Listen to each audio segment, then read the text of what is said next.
السلام علیکم دوستو، میری ایک اور نئی ویڈیو میں خوش آمدید۔ آج میں ایک ایسے بچے کا ذکر کروں گی جس نے دعویٰ کیا تھا کہ وہ مریخ سے آیا ہے۔ دوستو، کہا جاتا ہے کہ ایلین ہونے کا دعویٰ کرنے والا یہ بورس کیپر، جس کو بورسکا بھی کہا جاتا ہے، 11 جنوری 1996 کو روس کے شہر بورسکی میں پیدا ہوا تھا۔ اس کی ماں ایک ڈاکٹر تھی اور باپ رشین آرمی میں تھا۔ ان کے مطابق ان کے بیٹے نے پیدا ہوتے ہی کچھ عجیب و غریب حرکتیں کرنا شروع کر دی تھی، جو نارمل بچے سے بالکل ہٹ کر تھی۔ یعنی ان کا کہنا یہ تھا کہ بورسکا جب 4 ماہ کا ہوا تھا تو اس کے منہ سے پہلا لفظ نکلا اور 8 مہینے کی عمر میں بورسکا نے بولنا شروع کر دیا تھا۔ جب بورسکا 1.5 سال کا ہوا تھا تو یہ اخبار پڑھنا شروع ہو گیا تھا اور 2 سال کی عمر میں یہ باقاعدہ ڈرائنگ کرنے لگا۔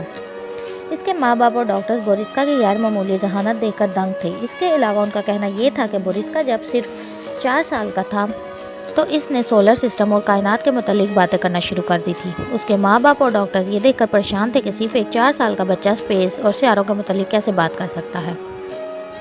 اور پھر پوری دنیا کو حیرت کا جھٹکا تب لگا جب 11 سال کی عمر میں بورسکا نے دعویٰ کیا تھا کہ وہ اس دنیا کا نہیں ہے بلکہ اس کا تعلق مریخ سے ہے اور یہ ایک ایلین ہے۔ یہ اس کا دوسرا جنم ہے اور وہ پھر سے ایک بچے کی شکل میں اس دنیا میں پیدا ہوا ہے۔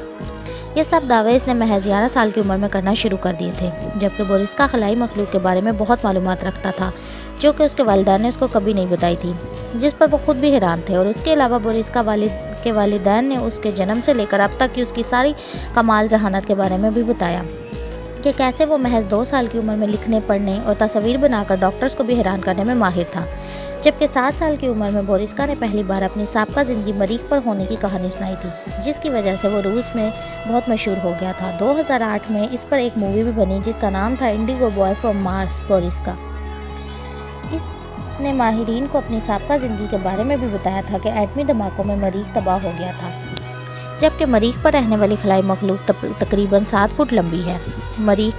وہ مخلوق مریخ کی زمین کے نیچے رہتی ہے۔ اس کے علاوہ وہاں کے لوگ ٹیکنالوجی میں بہت ماہر ہیں اور اس کے علاوہ وہ لوگ کاربن ڈائی آکسائڈ میں سانس لیتے ہیں۔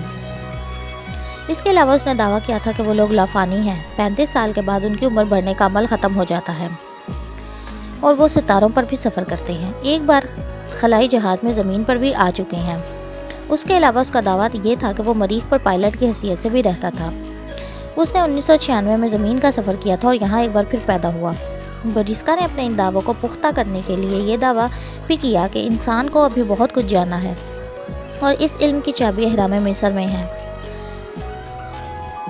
اور یہ چابی اہرام مصر میں ایک بیضہ کے اندر ابو الہول کے مجسمے میں ہے، اور کہا کہ جب ابو الہول کھل گیا تو انسانی زندگی بدل جائے گی، اور اس کے کھلنے کا میکینزم اس کے کانوں کے پیچھے کسی جگہ میں ہے۔ اس کی باتیں اور اس کا بے بہا علم لوگوں کو اس بات کا یقین دلاتا ہے کہ وہ واقعی کسی اور سیارے سے آیا ہے، جبکہ بہت سے لوگ اعتراضات بھی کرتے ہیں۔ سب سے بڑھ کر خاص بات جو اس نے کی تھی وہ یہ تھی کہ وہ اس دنیا میں ایک خاص مشن کے لیے آیا ہے، اور اس نے یہ بھی کہا تھا کہ ایسے اور بہت سے ایلین اس دنیا میں بھیجے گئے ہیں جو اپنے مشن کو پورا کر رہے ہیں۔ یہ سب ایلینز اس مشن کے لیے آئے ہیں کہ جو دنیا کو ایٹمی جنگ سے بچائیں۔ اگر دنیا کا ایسے ہی حال رہا تو دنیا کا حشر بھی مریخ جیسا ہوگا جو کہ ایٹمی جنگ میں تباہ ہو گیا تھا۔ پھر جب ماہرین نے اس پر ریسرچ کی تو انہوں نے بتایا کہ واقعی مریخ ایٹمی جنگوں سے تباہ ہوا تھا اور اب اس کے شواہد بھی ملنا شروع ہو گئے ہیں۔ ناسا نے ایسی تصاویر بھی شیئر کی ہیں جن پر گولہ بارود دیکھا جا سکتا ہے۔ ہزاروں سال پہلے مریخ ایٹمی جنگ میں تباہ ہوا تھا، اور اس کے علاوہ ایسی تصاویر بھی شیئر کی ہیں جن میں ایلینز کے گنبد جیسی کوئی چیز ہے اور اہرام مصر سے ملتی جلتی کوئی چیز نظر آ رہی ہے۔ یہ سب دیکھ کر تو بورسکا کے دعوے سچ لگتے نظر آتے ہیں، براخر سچ ابھی تک کوئی جان نہیں سکا۔ تو دوستو، یہ تھی ہماری آج کی ویڈیو۔ نیکسٹ ویڈیو میں پھر حاضر ہوں گی کسی اور شخصیت کے ساتھ۔ تب تک کے لیے اللہ حافظ۔ پلیز میرے چینل کو سبسکرائب کر دیجیے، شکریہ۔